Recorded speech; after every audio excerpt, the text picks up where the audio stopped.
기도하겠습니다. 하나님 아버지, 오늘도 저희들의 스텝 3 이 과정 가운데 불러주시고 오늘도 또한 이 시간을 통해 우리 다시 한번 경제나 물질이나 돌아보게 하여 주신 은혜에 감사를 드립니다. 하나님께서 또한 이 시간을 구별하여 주셔서 우리에게 지혜의 영을 허락하여 주시고 깨닫는 은혜의 시간 되게 하여 주옵소서. 감사하며 주 예수 그리스도의 이름으로 기도합니다. 아멘. 자, 우리 함께 오늘도 이제 스텝 3 이제 오늘 6과 하실 차례인데, 자, 먼저 우리 말씀을 한 구절 읽겠습니다. 오늘도 자, 앞에 보이시는 대로 마태복음 6장 24절의 말씀입니다. 우리 다 함께 한 목소리로 읽겠습니다. 한 사람이 두 주인을 섬기지 못할 것이니 혹 이를 미워하고 저를 사랑하거나 혹 이를 중히 여기고 저를 경히 여김이라. 너희가 하나님과 재물을 겸하여 섬기지 못하느니라. 아멘. 아멘. 자, 오늘 6과입니다. 이제 반 지나서 이제 6과 경제와 물질의 사용에 대한 이야기를 오늘 아주 함께 나누려고 합니다. 결국 이 돈에 대한 문제이죠. 돈. 네, 참 어려운 문제이기도 하고, 네, 고민되는 문제이기도 합니다.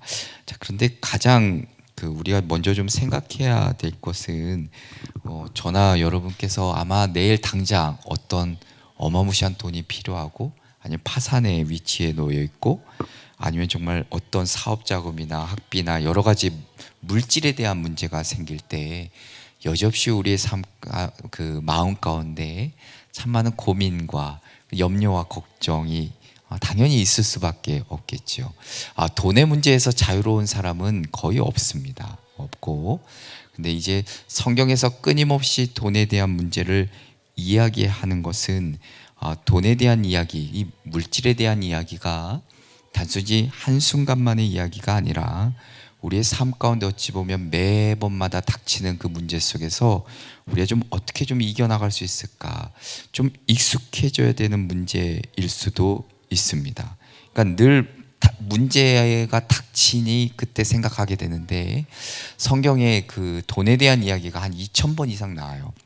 엄청 많이 나오는데, 자, 그만큼 당장에 내게 닥친 문제의 해결, 그것을 우리가 찾기보다는 이 돈에 대한 문제를 어떻게 좀 우리가 다시 한번 깨닫고 인식하고, 그리고 어떻게 앞으로 우리가 좀 예방을 할 수 있을까, 이런 차원에서 오늘 좀 함께 보시면 더 좋을 것 같습니다. 왜냐하면 이게 근본적인 문제잖아요. 돈에 대한 부분은 이게 해결이 안 되면 깨달음도 얻을 수 없고, 그다음에 변화도 있을 수가 없습니다. 이 근본적인 문제이기 때문이죠. 그래서 끊임없이 우리가 묻고, 또한 때로는 기도도 해야 되고, 때로는 지혜를 구해야 될 이유가 여기 있죠. 그러니까 성경이 계속적으로 지속적으로 물질에 대한 이야기, 그리고 반복해서 하는 이야기, 때로는 극단적인 이야기도 있잖아요. 부자가 못 들어간다는 이런 극단적인 이야기를 하는 이유가 그만큼 물질에 대해서는 되게 어려운 문제라는 것을 성경도 우리에게 이야기해주고 있습니다. 자, 우리가 살고 있는 시대가 참 많은 대표적인 말로 많이 표현하지만, 그래도 우리가 많이 들어본 황금만능주의, 물질주의 많이 들어보셨잖아요. 그만큼 이 세상을 살아가는데 돈이, 그 물질이 가지고 있는 역할, 영향력은 어마무시합니다. 이거 부정할 수가 없어요. 자본주의 사회이기 때문이죠. 그러니까 가장 갖고 싶은 게 돈인 것이고, 애들이 유튜브를 하고 싶은 이유도 돈을 벌고 싶어 하는 이유인 것이고, 결국에는 그 모든 것들의 결론은 돈이에요. 물질. 근데 돈을 갖는 게 왜 중요한가? 돈을 가지면 내가 하고 싶은 것, 내가 갖고 싶은 것을 얻을 수 있고, 그리고 내가 원하는 것을 어찌 보면 할 수 있습니다. 지금 자본주의 사회에서는 못할 게 거의 없다라고 하죠. 그리고 돈이 있으면 어느 정도 남을 지배할 수도 있다라고 생각하지요. 그래서 많은 사람들이 분주하게, 아니면 정말 극한의 경쟁을 통해서 돈을 벌기 원합니다. 그러니까 재물욕, 소유욕, 물질욕은 어찌 보면 인간의 가장 기본적인 욕망 가운데 하나인데, 이건 부정할 수 없지요. 그런데 우리가 돈이 문제가 아니라 돈을 어떻게 사용하고 어떻게 생각하는가, 이게 더 문제이죠. 성경은 분명히 물질에 대해서, 그것에 대해서 나쁘다 이야기한 게 아닙니다. 돈이 나쁘냐? 그게 아니라 돈을 버는 사람, 그러니까 돈을 쓰는 사람, 돈에 대한 생각을 가진 우리에 대한 문제를 지적하고 있는 겁니다. 자, 그래서 오늘 좀 그거를 보려고 하죠. 그 우리가 흔히 다윗이 언제부터 타락했을까? 언제부터 조금 그 삶이 이렇게 하나님 보시 합한 사람이었는데 이렇게 좀 무너졌을까? 곰곰이 생각해 보면 언제인가 생각해 볼 때 이스라엘의 왕이 되고 그리고 적군을 다 정복하고 나름의 평정을 이루게 되니까 여유가 생기고 나름대로 권력과 물질이 부유함이 생기게 됩니다. 다윗이 젊은 시절에는 결코 타락하지를 않았어요. 그러니까 하나님의 뜻에 반하는 삶을 살지 않았거든요. 근데 어찌 보면 그가 나름의 부유함, 그 이후에 그가 저질렀던 죄들을 볼 수 있죠. 그러니까 어쨌든 이 돈에 대해서는 우리가 꼭 다시 한번 눈여겨볼 필요가 있습니다. 레슬리 플린이라는 사람이 무슨 말을 했냐면 돈은 우리의 관심이 어디에 있는지를 보여주는 것이고, 돈은 우리를 지배할 수도 있고 또한 그것을 경배하는 위험에 빠지게도 한다. 돈은 우리의 가치관을 대표한다라고 이야기합니다. 그만큼 돈이 무서운 거예요. 자, 그러면 돈은 가치가 있고 아무리 위력이 있어도 우리가 이렇게 불임의 대상이지, 우리가 사용하는, 그러니까 사용의 대상이지 우리가 섬김의 대상이 되어서는 결코 안 된다는 겁니다. 자, 그러면 우리가 꼭 여기서 이제 질문하게 되죠. 야, 나는 돈보다 하나님을 더 사랑하는가? 아니면 나는 재물을 관리할 만한 그런 청지기적인 의식이 좀 있는가? 아니면 내가 재물과 신앙을 놓고 그 줄다리기 하고 있을 때 조금은 그 재물의 쪽으로 이렇게 살짝 넘어가 있지는 않은가? 이게 좀 질문할 볼 필요가 있습니다. 때로는 물질 때문에 남에게 상처를 주거나 때로는 내가 좀 불의한 일을 한 적은 없는지 곰곰이 생각해 볼 필요도 있겠죠. 그리고 물질에 대해서 내가 좀 떳떳하게 부정한 방법이 아니라 정당하게, 우리나라 재벌들이 욕먹는 이유가 여기 있죠. 정당하게 돈 버는 건 누구도 욕하지 않아요. 근데 부정한 방법, 불의의 방법으로 재산을 축적하고 벌어들이니까 그것 때문에 그들을 욕하는 거죠. 결국에는. 자, 그리고 내게 주신 물질에 대해서 좀 얼만큼 나도 좀 베풀면서 살아가고 있는가. 오늘은 바로 이 경제 물질에 대한 사용을 성경적인 관점에서 어떻게 이야기하고 있는지, 그리고 우리가 좀 어떻게 좀 살아가야 될지에 대한 이야기를 함께 좀 나누려고 합니다. 자, 돈이 곧 행복이라는 만연생각, 우리한테 좀 있습니다. 분명히 있어요. 돈이면 좀 행복할 수 있을 거다. 뭐 사고 싶은, 앞서 얘기한 대로 다 할 수 있을 것 같은 생각이 분명히 있죠. 근데 돈에 따른 문제가 참 많습니다. 빈부의 격차도 있고, 불평등의 문제도 있고, 가난의 문제는 여전히 있고, 착취의 문제도 당연하고, 부정부패 당연하게 만연한 문제들을 우리는 볼 수 있습니다. 자, 하비콕스라는 분이 돈에 대한 맹목적인 숭배, 신격화된 시장, 하나님보다 시장 경제와 돈을 신으로 여기는 시대, 아주 꼬집어서 이야기합니다. 그러니까 하나님보다 더 물질을, 그 다음에 돈을 또 신격화시키는 이 시대를 대단히 위험한 시대라 이야기하고 있어요. 하비콕스라는 신학자가. 자, 그럼 예수님의 제자된 우리도 역시 이 문제에 대해서 분명히 해답이 있어야 되는 것이고, 우리가 또 어떻게 살아갈지에 대한 또한 나름대로의 생각이 잘 정립되어야 한다는 겁니다. 자, 그래서 오늘 첫 번째 이제 성경의 경제관에 대해서 이야기하려고 합니다.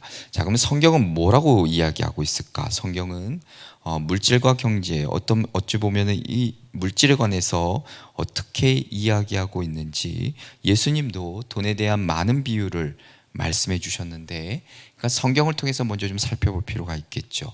자, 그 첫 번째가 이제 재물의 주인이신 하나님이라 이야기하는데, 자, 재물, 나름의 그 재물의 주인이 누구인가라는 것에 대한 인식이 가장 처음에 시작됩니다. 단계일 거라 생각합니다. 이 창조주 하나님에 대한 이야기를 오늘 교재에 기록되어 있죠. 그러니까 모든 것의 주인이 되시는 하나님이라 이야기합니다. 그러니까 하나님이 천지 만물을 다 창조하셨고 그 안에는 재물까지도 포함되어 있는 것이고 그 안에 우리 인간의 손으로 만든 모든 것들을 포함해서 그 천지 만물을 지으신 전지전능하신 하나님에 대한 그 모든 소유권이 주님께 있다는 것을 말해주고 있습니다.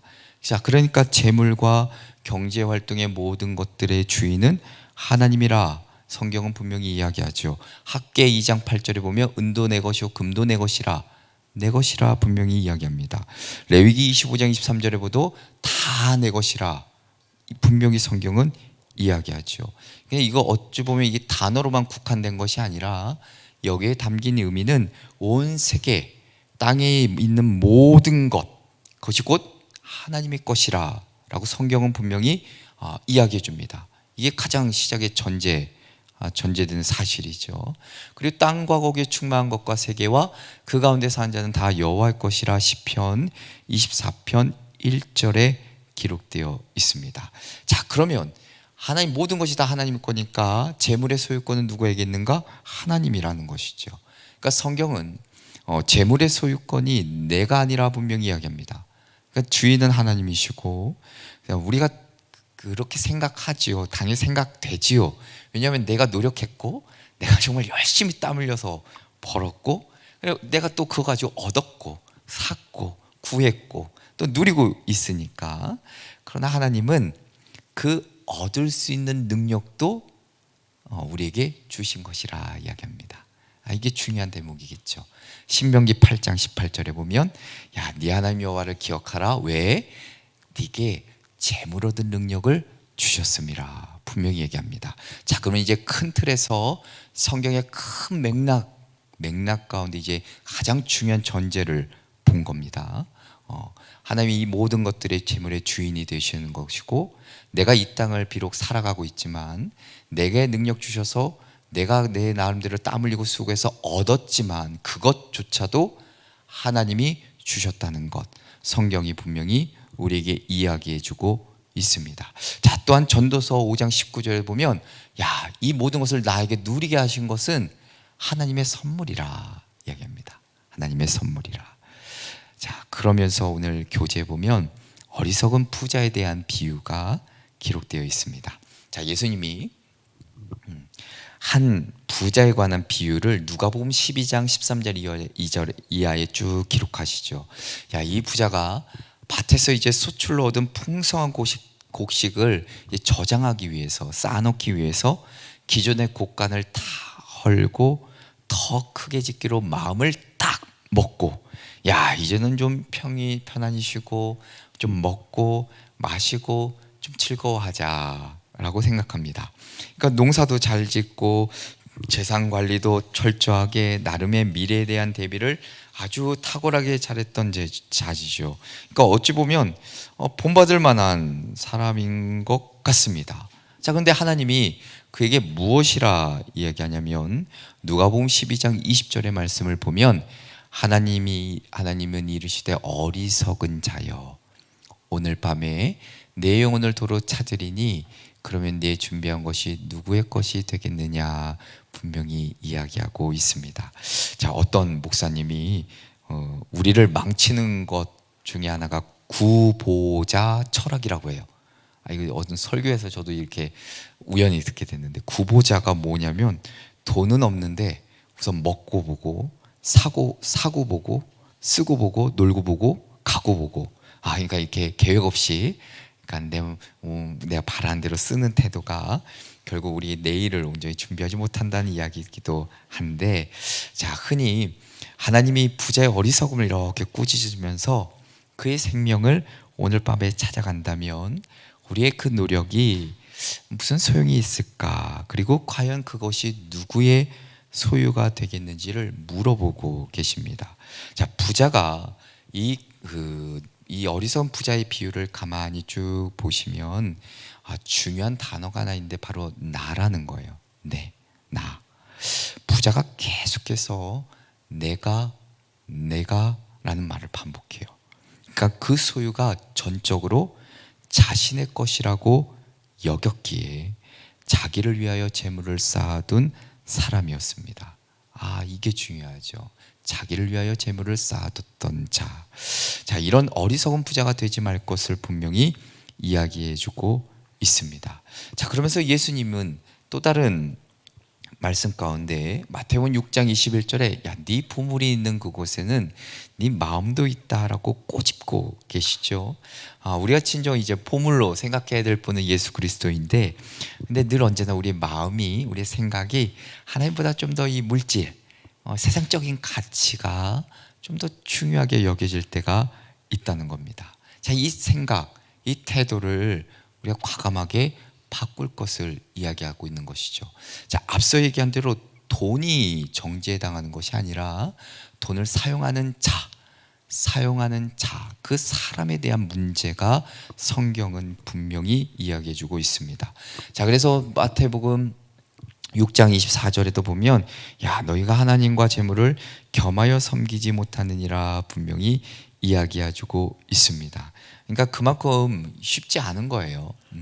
하나님 딱 있고 앞에, 여러분 앞에 한 10억은 좀 요즘에는 안 놀라시더라고. 10억도 적은가 봐. 네, 요즘 10억도 적은가 봐요. 한 100억 정도 빡 있으면 뭘 선택하실래요? 이러면 이제 흔들리겠죠. 그래, 우리 삶이 그렇습니다. 우리 삶이 그만큼 어렵다는 것이죠.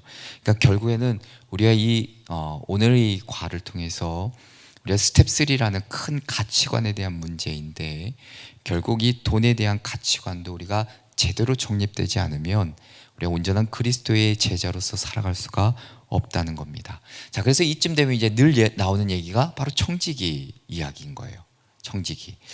늘상 우리가 청지기에 대한 이야기를 매년 설교마다 한두 번씩은 꼭 하게 되는데, 자, 청지기, 하나님이 인간을 창조하시면서 주신 사명은 피조물을 이렇게 다스리고 관리하라 라고 분명히 이야기해 주셨습니다. 자, 그래서 이 청지기라는 것은 주인으로부터 위탁받은 것들을 다스리고 관리한 일에 부름받은 자, 그게 바로 청지기입니다. 그것을 열심히 할 것을 우리에게 이야기하셨죠.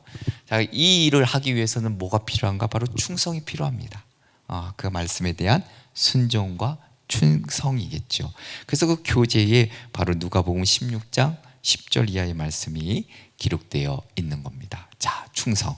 누가복음 16장 10절 이하의 말씀을 보면 지극히 작은 것에 충성한 자는 큰 것에도 충성되고 지극히 작은 것에 불의한 자는 큰 것에도 불의하니라. 너희가 만일 불의한 재물에도 충성하지 아니하면 누가 참된 것으로 너희에게 맡기겠느냐 말씀해 주고 있습니다. 자, 그러니까 청지기를 향한 주인의 신뢰, 그러니까 하나님이 우리를 향한 신뢰. 너희도 어떻게 나 믿는 거 어떻게 해? 내가 알 수 있을까? 하나님 입장에서 네가 나를 신뢰하는 거 어떻게 알 수 있지? 우리의 충성이라는 거예요. 우리에게 요구하시는 것은 내가 이야기한 대로, 내가 너에게 알려준 대로 충성하고 순종할 것을, 그래야 네가 나를 확실히 믿는다는 거, 확실히 의지하고 신뢰한다는 것을 내가 좀 알 수 있을 것 같다, 이런 거죠. 그러니까 결국에는 하나님 앞에 늘 충성된 삶, 하나님 앞에 늘 순종한 삶을 살아가는 것이 가장 중요하다라는 것이죠. 그냥 결국 이 청지기의 정신을 잃어버리면 이게 아까 전에 어리석은 부자처럼 이게 다 내 거예요. 내 거라는 교만에 빠지기가 참 쉽습니다. 그리고 탐욕에 빠지기가 쉬워요. 내가 노력한 만큼 얻기 때문에 더 노력합니다. 더 가지려고 하고 더 악착같이 벌려고 하죠. 그러다 보면은 너무나도 많은 이기심과 질투와 시기, 수많은 악한 일들을 서슴없이 행하게 됩니다. 그래서 흔히 우리가 나중에 보겠지만 말씀이 돈은 일만하게 뿌리라 이야기하는 게 바로 그런 이유이겠죠. 자, 그 다음에 우리가 재물에 대한 그런 관점 두 가지를 보아야 되는데, 자, 재물에 관한 두 가지의 관점은 재물이 하나는 선하다는 것이고 하나는 악하다 이야기합니다. 자, 그러면 선하다라고 이야기하는 이유가 있겠죠. 왜? 하나님이 보시기에 하나님이 창조하신 것은 다 선하기 때문이라. 이야기합니다. 오늘 교재가 그것을 말해주고 있어요. 창세기 1장 31절에 보면 하나님이 지으신 그 모든 것을 보시니 보시기에 심히 좋았더라. 자, 그러면 재물 자체가, 그러니까 재물이라는 것, 그 물질이라는 것이 선하다는 것은 바로 이 하나님의 창조 사역의 근거를 두고 있습니다. 그러니까 선하신 하나님께서 이 세상을 선하게 창조하셨기 때문에 그 재물 역시도, 물질 역시도 그 자체로는 선한 것이다 말할 수 있는 것이고, 또한 그 재물을 우리에게 선물로 주셨다는 점을 생각할 때 재물 자체가 나쁘냐? 그렇게 이야기해서는 안 된다라는 것이죠. 자, 그러면 재물의 악함에 대해서 이야기해야 되겠죠. 일만하게 뿌리라. 자, 분명히 말하는데 재물 자체가, 그러니까 물질 그 자체가 선할지라도 어떻게 사용하느냐에 따라 재물이 악하게 사용될 수 있다라는 것이죠.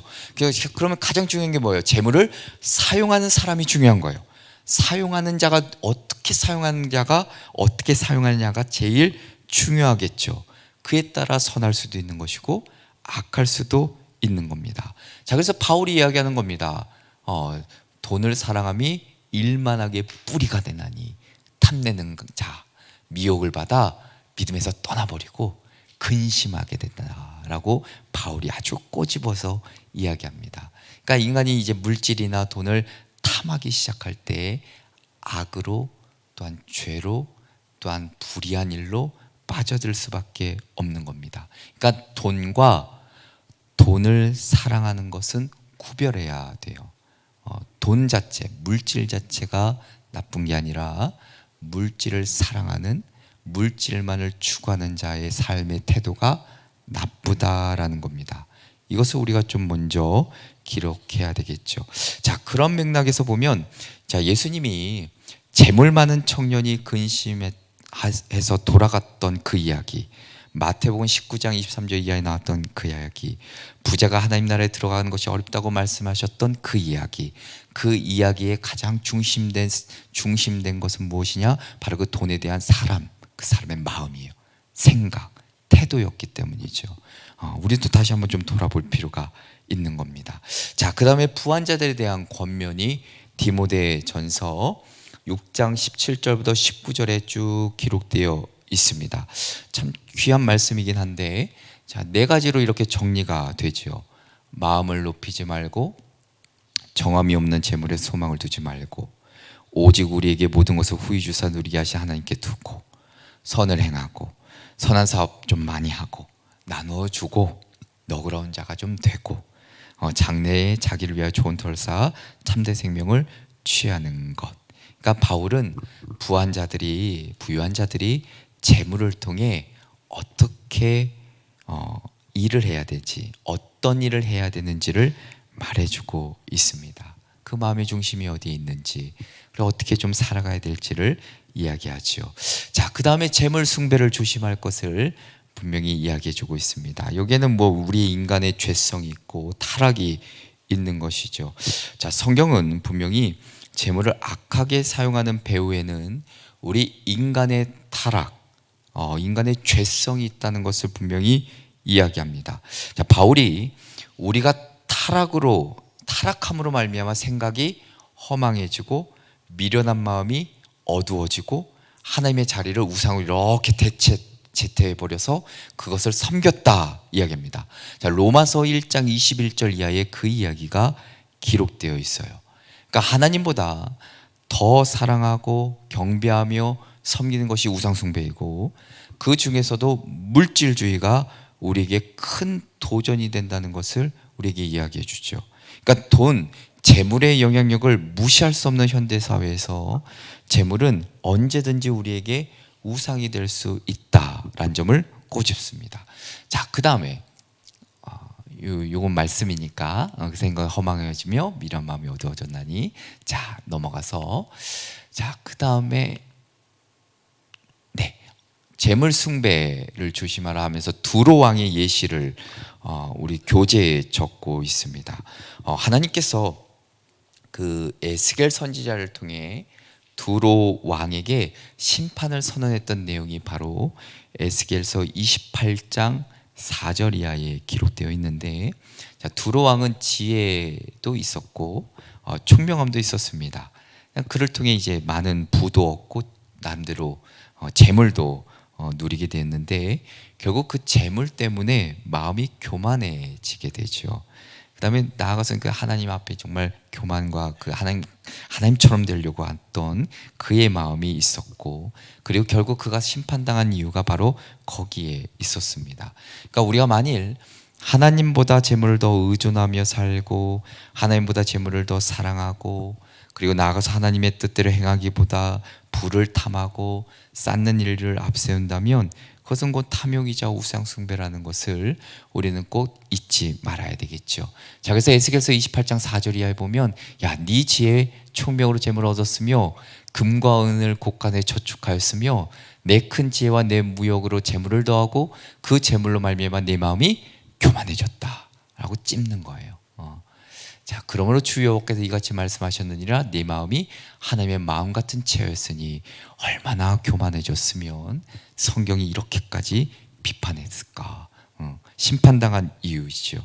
자, 그래서 골로새서 3장 5절에 보면 뭐라고 나오냐면, 탐심은 마지막에 보면 우상숭배니라 분명히 우리에게 이야기해주고 있습니다. 자, 그 다음에 세 번째는 보면 경제정의와 경제제도라는 것을 우리에게 이야기하는데, 자, 하나님은 언제나 그 공동체 그리고 사회에서 소외되며 물질적으로도 어려움을 당했던 가난한 이들, 약자 생각할 것을, 특별히 이스라엘 백성들에게도 그 경제적인 제도 마련해 주셨다는 사실을 우리가 좀 볼 필요가 있습니다.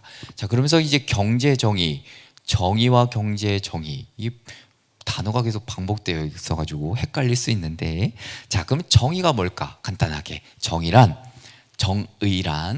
하나님과 인간, 인간과 인간, 인간과 자연의 관계에 관련된 규범이라 말할 수 있습니다. 그러니까 그리스도인은 정의를 행함으로 어떤 삶이 그리스도인다운 삶인지를 보여주어야 한다는 것이죠.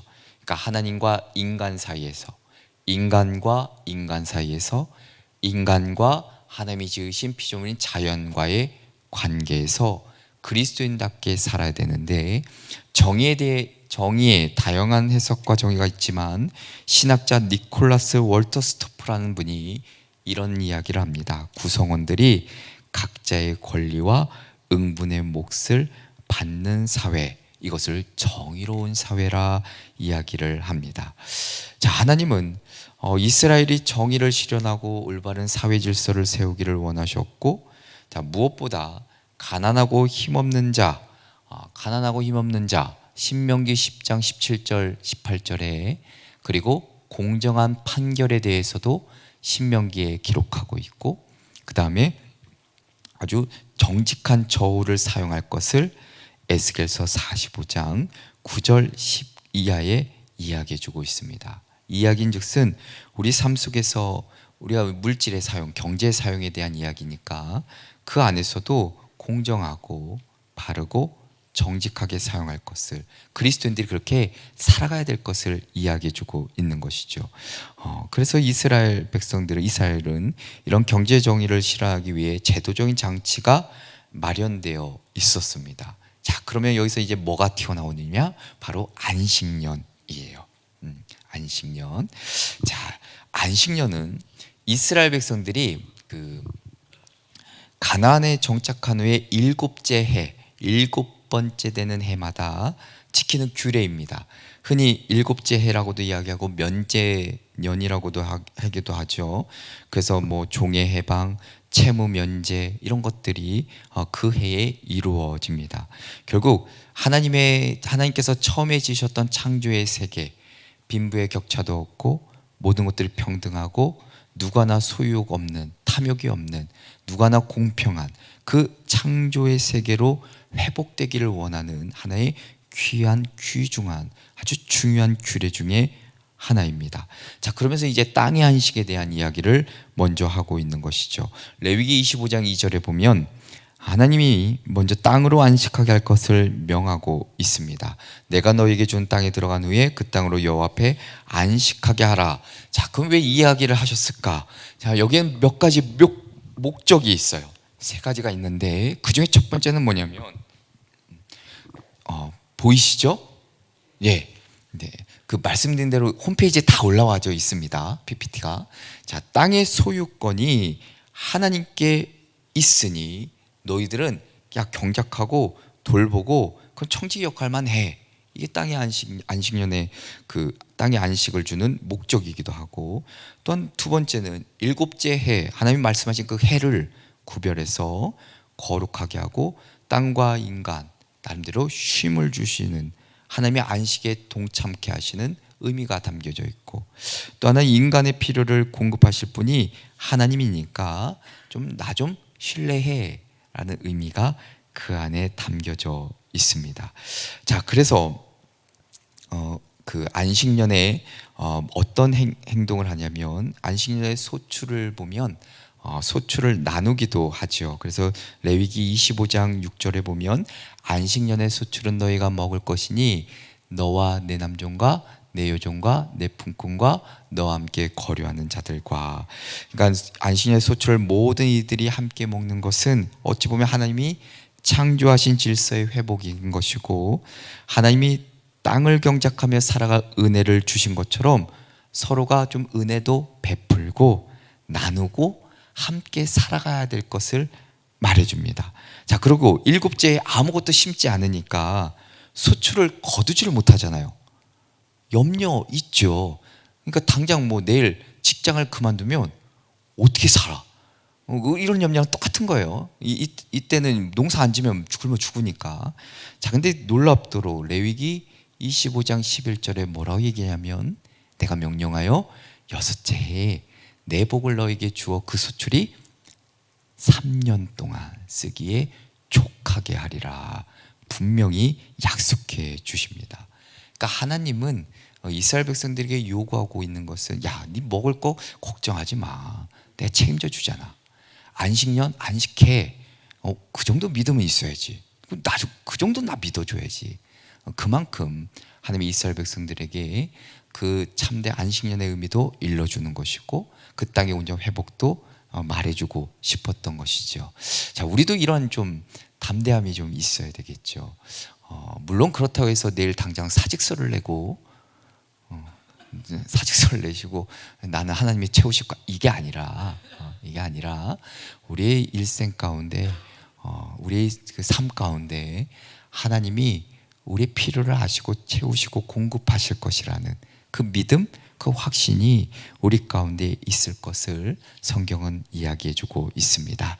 자, 그래서 채무의 면제도 있습니다. 이때 7년마다 채무를 면제해 주라 분명히 말씀하시죠. 그래서 신명기 15장 1절부터 2절을 보면 면제해 줘라 분명히 이야기합니다. 자, 그래서 하나님은 어찌 보면 가난한 자 없게 하시고 다른 이들에게 이렇게 꾸어서 때로는 그 빚 때문에 흔히 얘기하는 이렇게 노예로 살지 않도록 하나님께서 또한 자유를 이들에게 허락해 주십니다. 그리고 또 빈손으로 보내지도 말라고 해요. 이때 되면 후하게 그들을 대접하고 보낼 것을 신명기 15장 12절 이하에 이야기해 주고 있습니다.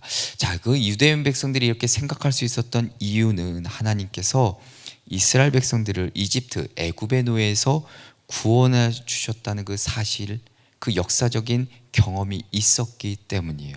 이렇기 때문에 가능했던 것이죠.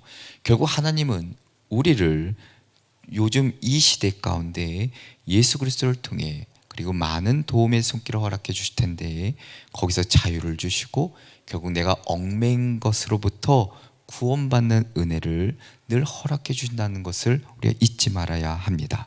자, 그 다음에 이제 두 번째 주의 은혜의 희년을 이야기하죠. 안식년 이야기했고 희년은 몇 년마다죠? 50년. 네, 안식년은 7년, 안식년을 7년 7번 하고 그 다음에가 희년입니다.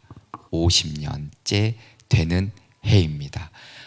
이때는 경제적인 어려움 때문에, 그러니까 그간 살았을 때 뭐 너무 어려워서 땅도 팔고 뭐도 팔고 이랬던 것들, 때로는 가옥이나 노예 이런 것들을 원래대로 다 되돌려 놓는 거예요. 그래서 자유와 평등이 회복될 수 있도록, 그러니까 구조적인, 어찌 보면 경제적인 불평등이잖아요. 당연히 구조적으로 불평등이 생길 수밖에 없어요. 누구는 돈을 벌 수도 있는 것이고 누구는 돈을 못 벌 수도 있죠. 누구는 나는 일하기가 너무 싫어서 그냥 이거 갖고 살 수도 있는 것이고, 누구는 정말 악착같이 벌어서 잘 살 수도 있는 것이죠. 나름의 그런 불평등, 어찌 보면 빈부의 이 차이는 당연히 생길 수밖에 없습니다.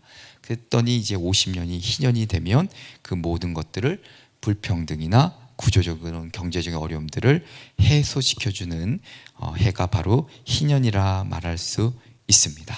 자, 그래서 이사야서 61장 1절 이하에 보면 우리가 잘 아는 내용이죠. 포로된 자에게 자유를, 갇힌 자에게 노임을 선포하며, 그리고 여호와의 은혜해라 분명히 이야기해 줍니다. 자, 이 이야기가 누가복음에도 동일하게 이야기합니다. 누가복음 4장 18절 이하에 보면 가난한 자에게 복음을 전하게 하시려고 포로된 자에게 자유를, 눈먼 자에게 다시 보게 함을, 눌린 자를 자유롭게 하고 주의 은혜를 전파하게 하려 하심이라. 자, 희년에 행하는 일 뭔가 네 가지인데, 자, 네 가지. 자유의 공포, 그리고 토지와 가옥의 소유권이 회복되고, 그 다음에 노예가 해방되고, 이제 없는 돈과 양식의 대여가 바로 이때에 일어납니다. 이때 희년의 때에 바로 이런 것들이 일어나요.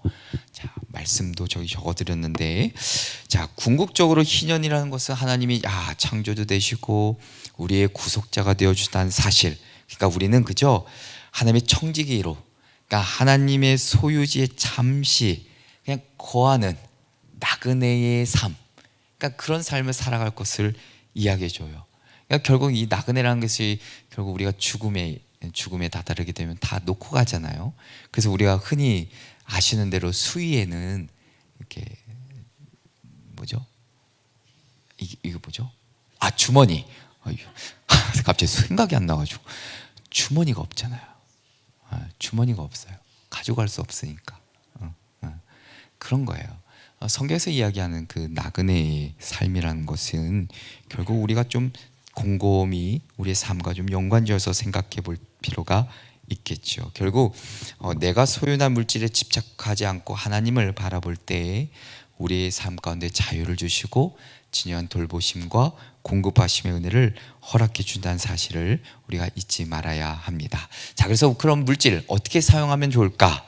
자, 우리가 성경이 뭐라고 얘기하는지를 이제 쭉 봤다면 이제 어떻게 사용하면 좋을까? 자, 마틴 루터가 세 가지 회심하라고 이야기합니다. 거기는 이제 마지막 돈 지갑의 회심만 이야기했지만 세 가지 이야기예요. 마음의 회심, 정신의 회심, 돈 지갑의 회심. 오늘 이제 경제에 대한 이야기이니까 돈 지갑의 회심 중요하다 이야기합니다. 그러니까 그리스도인들이 물질에 대한 생각, 사용에 있어서도 철저하게 세상과는 좀 달라야 된다라고 이야기하고 있는 것이죠. 만약 우리가 그렇게 물질에 대한 잘못된 생각을 가지고 세상과 다르지 않게 사용한다면 예수님을 섬기는 참된 제자 그리스도인의 삶을 살아갈 수가 없다라고 이야기합니다. 자, 그러면서 처음에 삼중 영적 전쟁에 대해 이야기합니다. 이것은 바로 우리가 그리스도인들이 마주하게 될 어려움이죠. 언제나 치열한 영적 전쟁을 할 수밖에 없는데, 우리가 육신의 옷을 입고 이 땅 가운데 살아갈 때는 이 육신의 소욕, 세상의 유혹, 사탄의 공격, 이거는 피할 수가 없습니다. 재물은 어찌 보면 정욕과 더불어 육신의 소욕의 아주 중심에 있고, 세상과 사탄은 우리를 늘 넘어뜨리려고 하고 아주 강력한 도구로 이 물질을 우리에게 던져주죠. 그러니까 바울은 타락한 인간, 그러니까 믿음을 떠나고 하나님을 떠난 사람들은 그 이 육체의 소욕에 그냥 따른다라고 얘기해요. 그냥 그렇게 따를 수밖에 없다라고 말합니다. 갈라디아서 5장 16절 이하에 그런 이야기가 있어요. 그러니까 더욱이 재물의 힘, 영향력이 어마무시하죠. 그러니까 이게 끝까지 우리가 싸워야 될 대상이기도 합니다. 그러니까 우리가 좀 이따가 나눔하실 때 그런 이야기도 하시면 좋을 것 같아요. 내가 삶에서 이 돈, 이 재물 때문에 내 영적으로 때로는 신앙적으로 이런 갈등이 언제였는지, 그게 얼마나 나에게는 좀 힘든 일이었고, 그리고 내가 그것을 어떻게 좀 이겨냈는지, 그런 것들도 이따 함께 나눔하실 때 꼭 나눠보시면 좋을 것 같습니다. 자, 그래서 요한일서 2장 16절에 이 세상에 있는 모든 것이 육신의 정욕과 안목의 정욕, 이생의 자랑, 어디서부터 온 것이다? 세상으로부터 온 것이라 이야기합니다. 자, 그러면 이걸 이길 수 있는 마음은 무엇인가? 두 번째 나오는 것 중에 바로 자족하는 마음입니다. 자족하는 마음, 그리고 십자가에 못 박는 삶. 바울이 야, 이거 어떻게 이기지? 라고 이야기했을 때, 생각했을 때 자족하는 마음에 대해 이야기합니다. 디모데전서 6장 6절에 자족하는 마음이 있으면 경건은 큰 이익이 되느니라 이야기하죠. 경제 활동에 대한 노력, 그러니까 우리가 열심히 일하는 거, 그것을 포기하라는 의미가 아니라 오히려 부하려고 하는 마음, 그러니까 부자가 되려는 마음, 그러니까 더 가지려고 하는 마음, 내려놓으라는 의미에 조금 더 가깝습니다.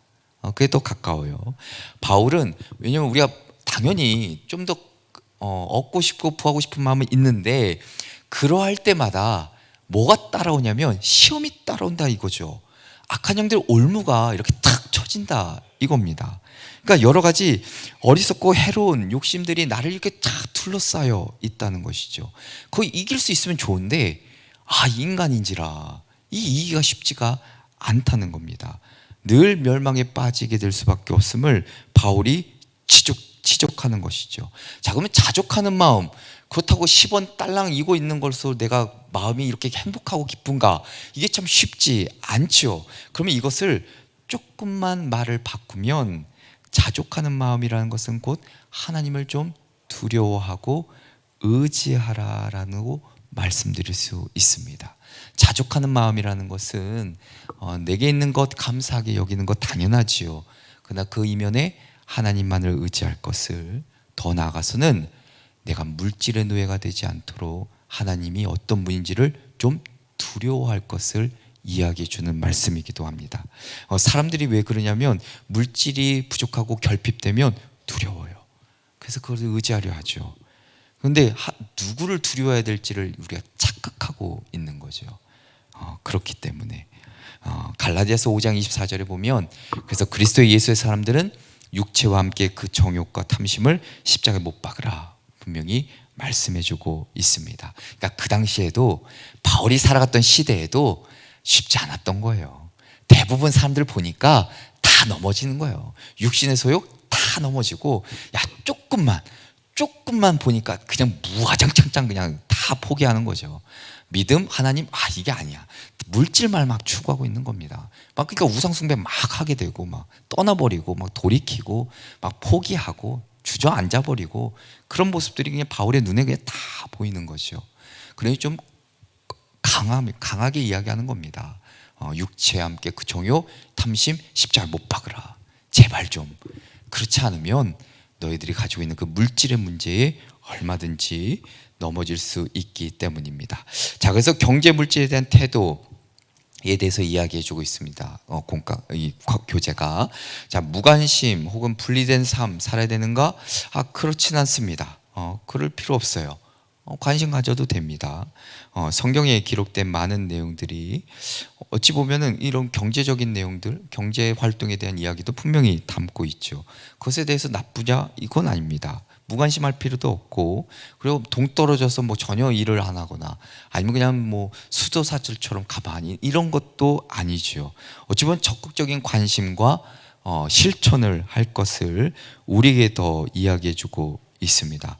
그러니까 무엇보다 삶의 모든 영역에서 하나님의 다스리심, 그 하나님의 인도하심을 내가 믿는다면, 경제적인 영역에서도 내가 얼마든지 그 하나님의 말씀에 또한 벗어나지 않게 살아갈 수 있는 길이 분명히 있다는 겁니다. 그것에 대해서 이야기해 주는 것이죠. 자, 그래서 소비에 대한 관점을 말해주고 있습니다. 자, 어떻게 좀 써야 되나? 어떻게 좀 우리가 좀 살아가야 될까?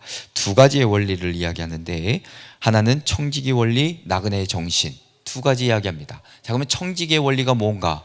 청지기의 원리는 앞서 얘기한 대로 하나님이 주인이시고 우리는 위탁받아 재산을 관리하는 자이기 때문에 소비에 있어서도 하나님이 야, 이거 무엇을 더 좀 기뻐할까 생각하는 거예요.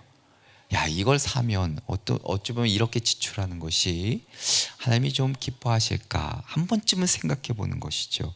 또한 나그네 정신이란 것은 어찌 보면 영혼의 관점에서 또한 이 땅의 삶에 주목하는 것이 아니라 그 하나님 나라를 바라볼 때 우리의 소비 생활이 조금은 달라질 필요는 있겠다라는 것이죠. 자, 그래서 이 교회 안에서의 우리가 개인적인 차원뿐만 아니라 교회 공동체 내에서도 또한 이 재물에 대한 이야기를 꼭 함께 좀 살펴볼 필요가 있습니다. 자, 다 못 쓰셨죠? 길어서. 네. 홈페이지에 있으니까 네, 꼭 다운로드 받으세요. 네. 예. 자, 넘어갈게요. 자, 물질의 사용은 어찌 보면 개인의 차원의 뿐만 아니라 교회 공동체 내에서도 중요합니다. 우리가 헌금 얘기를 안 할 수는 없겠죠. 어찌 보면 이제 개인의 이익을 위해서가 아니라 우리가 공적인 하나님의 나라 그 영광 확장 이것을 위해서 우리가 사용하고 있죠. 자, 뭐 우리 교회만큼 선교에 엄청난 이 헌금을 이제 사용하는 교회가 참 드뭅니다. 그리고 교회를 짓는다는 건 거의 꿈꾸기 참 어려운 일인데, 그리고 모든 지금 9개 나라 11개 선교센터가 운영 중에 있고, 곧 이제 잠비아도 이제 봉헌될 것이고, 동탄도 이제 완공되면 또 6월달에 봉헌될 것이고, 또 하나 쪽이 평택에도 우리가 또 나중에 추후에 교회를 또 꿈꾸고 계시고, 나름의 이제 우리가 우리의 적은 것들이 모이면 하나님의 그 귀한 일에 하나님의 또한 그 합한 일에 온전히 쓰임 받을 수 있다는 것을 우리가 잊지 말아야 되는데, 자, 그래서 오늘 교재에 보면 하나님께 먼저 드리라 분명히 이야기합니다. 하나님의 주인 되심 인정하고 고백하는 행위이기 때문이고 하나님의 명령과 말씀 때문이죠. 자, 그래서 11조에 대한 이야기가 레위기 27장 30절에도 기록되어 있고 10분의 1 여호와의 성물이고 여호와의 것이라 이야기합니다. 이사야서 66장 20절에도 보면 나 여호와가 말하노라 쭉쭉쭉 내어서 여호와께 예물로 드릴 것이요 라는 이야기가 말씀이 기록되어 있고, 마태복음 23장 23절에도 보면 서기관들과 바리새인들이여 너희가 박하와 회양과 근체 11조 드리되 율법에 더 중한 바 정의와 공의와 믿음은 버렸도다.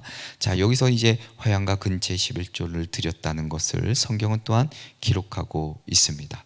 자, 더 나아가서는 이제 두 번째는 형제 자매를 돌보는 것, 우리가 교회 안에서 행해야 될 일 중에 하나이겠죠.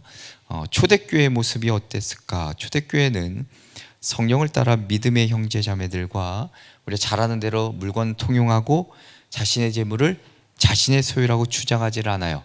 사도행전 2장 44절에 보면 모든 물건을 서로 통용했다 이야기하고 있고, 4장 32절에 보면 믿는 무리가 한 마음과 한 뜻이 되어 모든 물건을 서로 통용하고 자기의 재물을 조금 더 내 것이라 하는 이가 하나도 없더라 이야기합니다. 그러니까 교회 안에서 서로가 서로 물질을 통용하고 사용했다는 겁니다. 참 대단하죠. 자, 더 나아가서는 야고보서가 말하는 돌봄과 믿음에 대한 이야기가 있습니다. 야고보서는 교회 안에 있는 가난한 형제 그리고 그 자매들을 돕는 행위, 이게 참 좋은 믿음, 참된 믿음이라 분명히 말해주고 있습니다.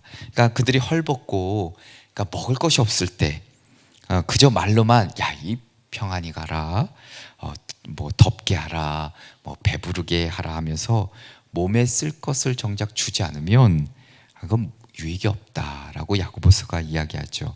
행함 없는 믿음은 그 자체로 죽었다 이야기합니다. 야고보서에 기록된 배경은 저번에 한번 이야기한 것처럼 믿음이 우선이냐 행함이 우선이냐 이걸 따지는 게 아니라 그 당시 그 야고보 그 시대 그 상황 그 배경은 행함이 죽었다 깨나도 없는 거예요.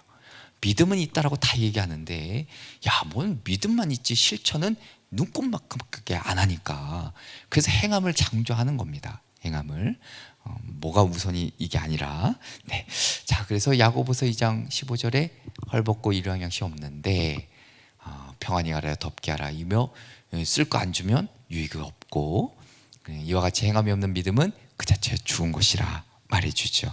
자 그러면서 11조에 대한 이야기를 오늘 교재가 조금 하고 있습니다. 11조의 이야기, 신명기는 11조에 대해 언급해주고 있는데 자 신명기 어디를 보시냐면 되냐면 신명기 12장 17절 이하 18절까지를 보면 공적 제사를 드릴 때 남녀를 가리지 않고 먹고 마시는 교제의 장 공동의 식사를 위해 제물을 들고 오라 이야기합니다.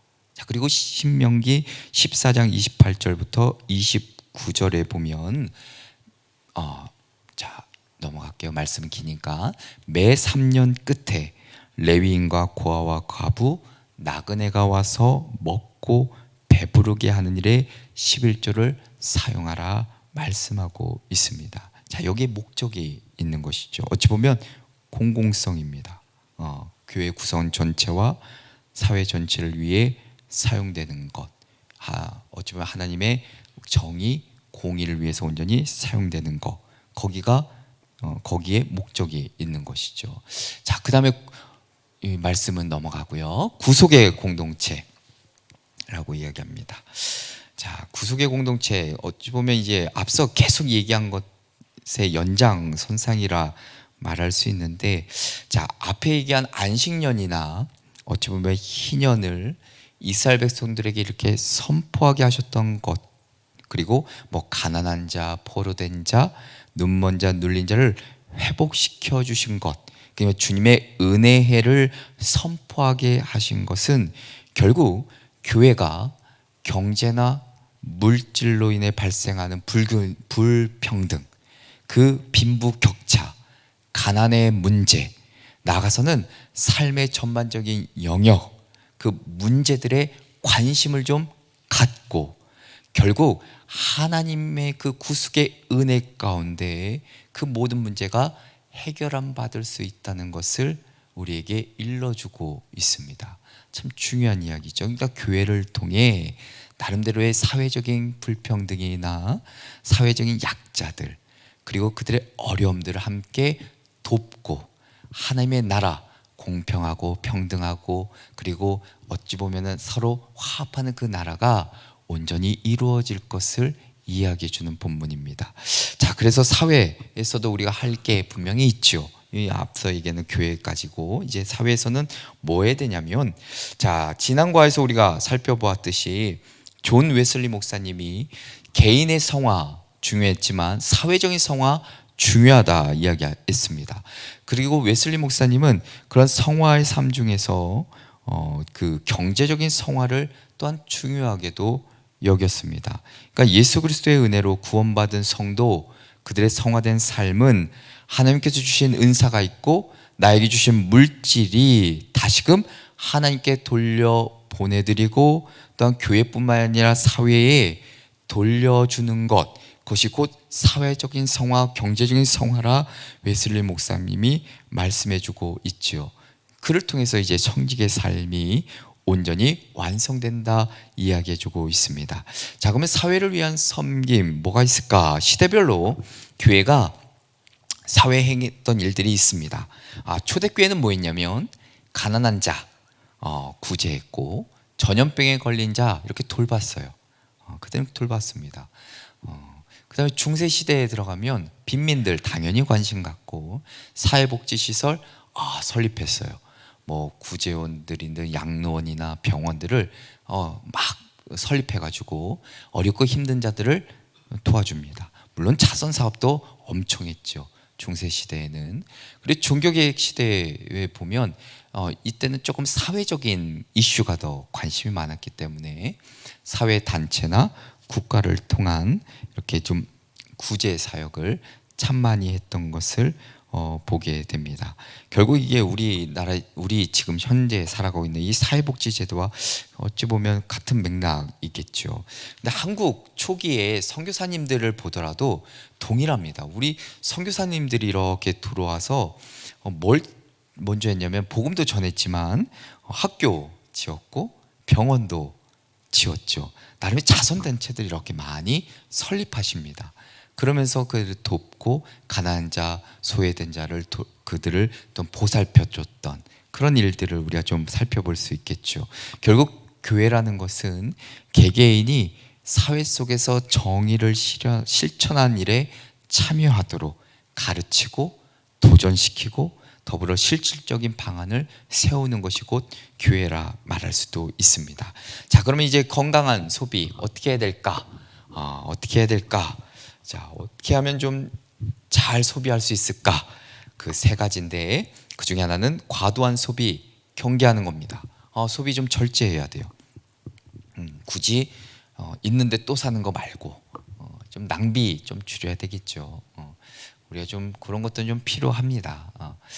나름대로 소비를 절제하고 좀 겸손하게 사는 것도 그리스도인들의 미덕이라 말할 수 있습니다. 바울이 말한 것처럼 자족하는 마음이나 자족한 마음도 어찌 보면 절제, 검소한 삶의 시작이 되겠죠. 과도한 소비는 결국 빚을 낳습니다. 부채를 만들 가능성이 높죠.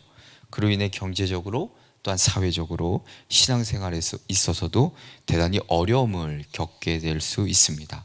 근데 이게 나만의 문제가 아니라 또 다른 누군가를 힘들게 할 수도 있는 것이고 피해를 줄 수 있는 것이죠. 그래서 우리가 소비 절제하는 거 필요합니다. 그리스도인들이. 그리고 나눔의 소비 있어야 되죠. 물질적으로 후원하고 나누면서 어려운 이웃을 돕는 것, 이게 정말 그리스도인다운 모습이겠죠. 그래서 잠언의 19장 17절에 무엇이라고 얘기하냐면 가난한 자를 불쌍히 여기는 것은 여호와께 꾸어드리는 것이라 그의 선행을 그에게 갚아주시리라 이야기합니다. 그만큼 우리가 가진 것 좀 나누고 베풀며 살아라 이야기해 주고 있는 말씀입니다. 자, 또 하나 윤리적인 소비가 있는데 자, 좀 넘어가서 아이고 제가 너무 많이 넘겼는데 윤리적인 소비가 있죠. 마지막에 도덕적, 환경적으로 문제가 없는지 따져보는 것이 중요하다 말할 수 있는데 우리가 이것은 조금 환경적으로 우리 자연을 좀 생각해서 때로는 도덕적으로도 좀 고민해 보는 문제라 말할 수 있습니다. 그러니까 무엇보다 오늘날 이게 소비가 화석 연료를 주 에너지원으로도 하죠. 자원 낭비도 심하고 환경 파괴도 일어나고 동식물이 멸종되고 기후 변화도 생기고 자연재해도 경험하고 있죠. 우리가 지금 자연재해, 기후 변화 이거 심각한 문제이죠. 우리의 소비 문화 때문에 그래요. 소비 때문에 지금 이 지구가 좀 많이 아프죠. 우리가 뭐 몇 년 전이죠? 그 호주 엄청난 산불, 어마무시한 산불이잖아요. 그 산불의 시작은 바다의 온도가 달라졌기 때문이에요. 온도 차이. 근데 그 온도 차이가 10도 이게 아니고 2도인가? 1도인가? 1.5도인가? 2도인가 그럴 거예요. 근데 그 온도 차이가 어떻게 생겼죠? 오존이 파괴돼서. 북극에 있는 얼음이 녹아서. 그럼 왜 녹았어요? 이 오존이 왜 파괴됐죠?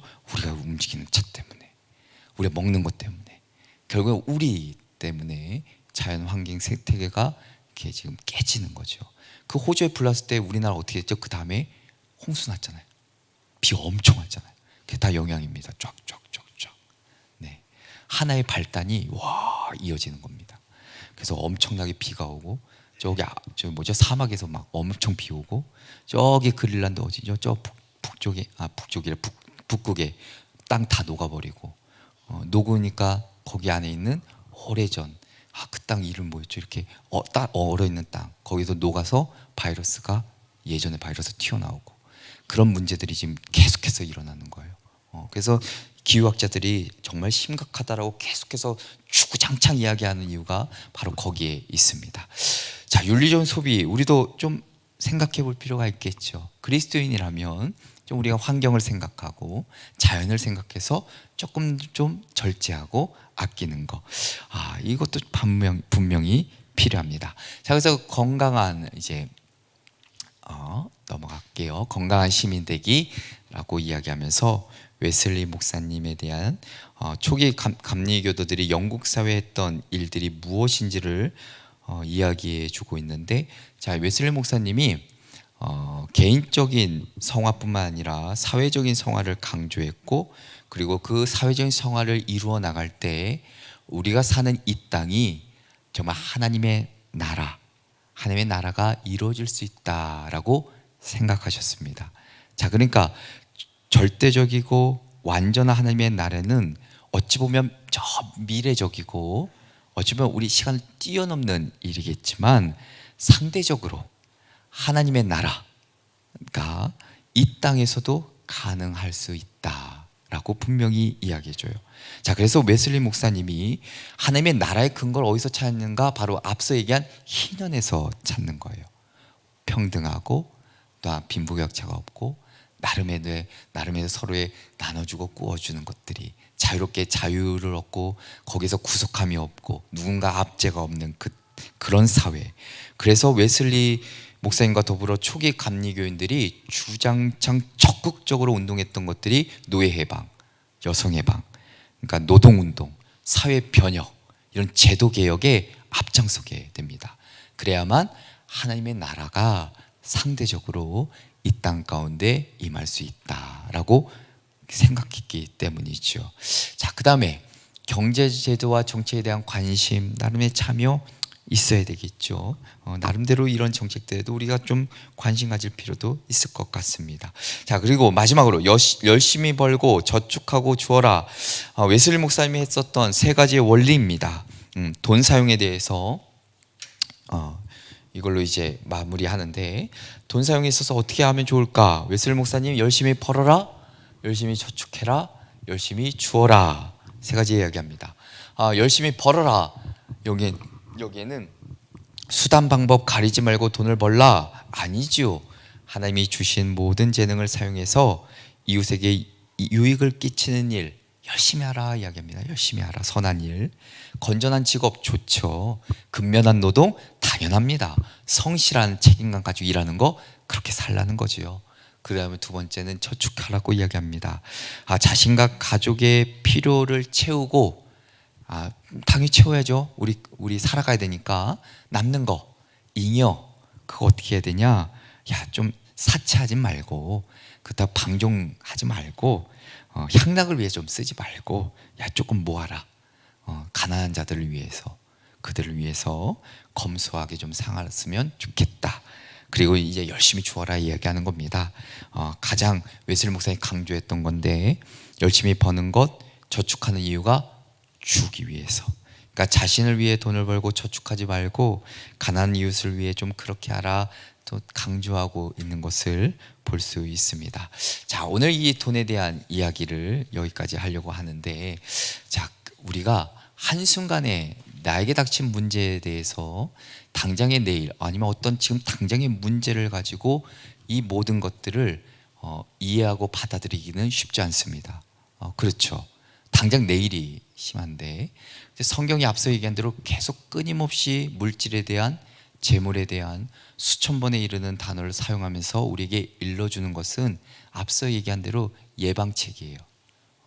이렇게 훈련하지 않고, 이렇게 습관화시키지 않고, 이렇게 생각하지 않고, 이렇게 가치관을 갖고 살아가지 않으면 얼마든지 돈에 확 넘어갈 수밖에 없으니까. 그러니까 예방 차원, 어찌 보면 우리는 더욱더 이것에 대해서 더욱더 단단해질 필요성이 있으니까 끊임없이 얘기하는 겁니다. 수천 년 전에도 동일한 문제는 여전히 있었던 것이고, 지금도 앞으로 당연히 있습니다. 그러니 지금 우리가 살아가는 이 시대에 이 물질에 대한 문제를 다시 한번 잘 곰곰이 생각하시고, 어떻게 살아가야 될까, 그리고 성경이 무엇이라고 우리에게 이야기해 주고 있는지 결단하고 다짐하고 습관들이요, 또한 내 삶으로 체득화해 가지고 살아가면 결국 우리는 이 돈에 대한 문제에 있어서도 결코 얽매이지 않고 살아가게 된다는 것을 잊지 않았으면 좋겠습니다. 자, 오늘 함께 좀 이제 나눔하실 텐데 세 가지, 여기서 5가지 보시고, 돈의 영향력을 몸소 경험하게 될 때는 언제입니까? 저는 집이 왕창 망했을 때. 전 길바닥에 나 앉았을 때. 제가 길바닥에 나 앉았었거든요.